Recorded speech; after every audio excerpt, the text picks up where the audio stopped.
आपने कहा था कि हमने तो नहीं कहा था आप ऐसा करो।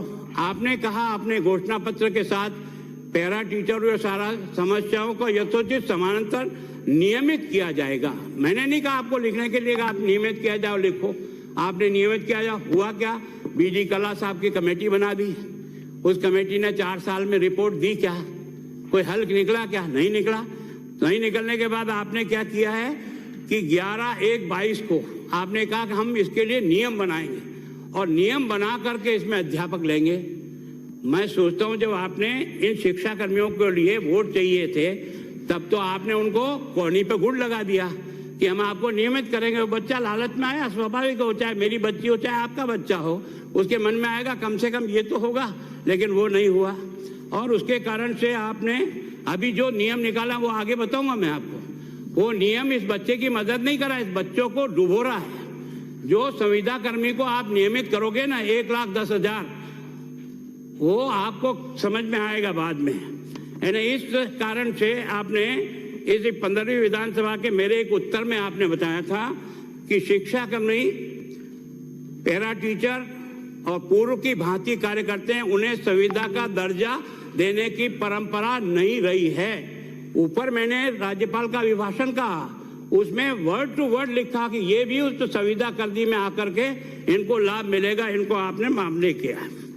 अब आपने क्या किया है, एक नई योजना निकाली है विद्या संबल कि इसमें आप आओ अप्लाई करो।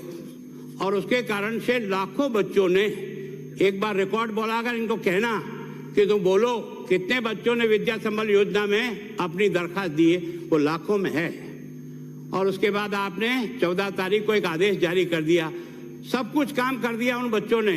400 करोड़ रुपया उन बच्चों का लगा है आपके यहाँ अप्लाई करने में। और उसके बाद आपने निकाला कि इसको हमने स्थगित किया गया। और स्थगित करने के बाद अभी आपने, आपके डायरेक्टर ने आज की तारीख में एक आदेश निकाला कि 10,000 इंग्लिश मीडियम के जो बच्चे हैं ना, इनकी भर्ती के लिए एक आदेश निकाला उन्होंने। और उसमें से आपने आदेश में आपने लिखा है, ये जो आपने नए नियम बनाए ना, राजस्थान कॉन्ट्रेक्चुअल हायरिंग रूल्स 22, इसके नियम 6 में आपने क्या लिखा है, तहत ऊपरी आयु सीमा 40 वर्ष रखी गई है। अब ये जो आपका संविदा का कर्मी है, ये तो 8 साल से, 10 साल से, 15 साल से काम कर रहा है। ये तो इसमें 40 साल की उम्र पार कर गया, तो इसको तो आपने बाहर निकाल दिया। यही है ना अभिप्राय इसका। फिर इसका नियम 13, संविदा कर्मियों को एक मुश्त वेतन। अध्यक्ष महोदय, आप भी अध्यापक रहे हो, मैं तो स्कूल अध्यापक रहा हूं, पर मन में अभी भी अध्यापक का थोड़ा बहुत अंश बचा है। बहुत दुख होता है कि जब हम इस तरह के काम करते हैं तो मन को कष्ट होता है।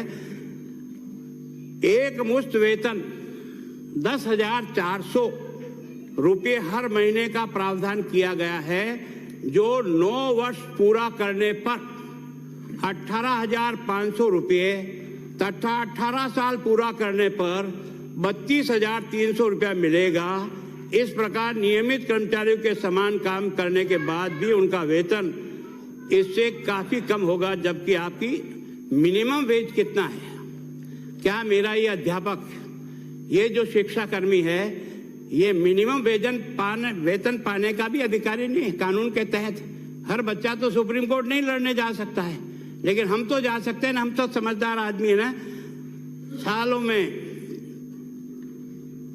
इसमें लिखा है, सालों में संविदा पर काम करे कर्मचारियों के उनकी पहले से की गई सेवा 9 साल 18 साल वेतन वृद्धि का लाभ नहीं मिलेगा।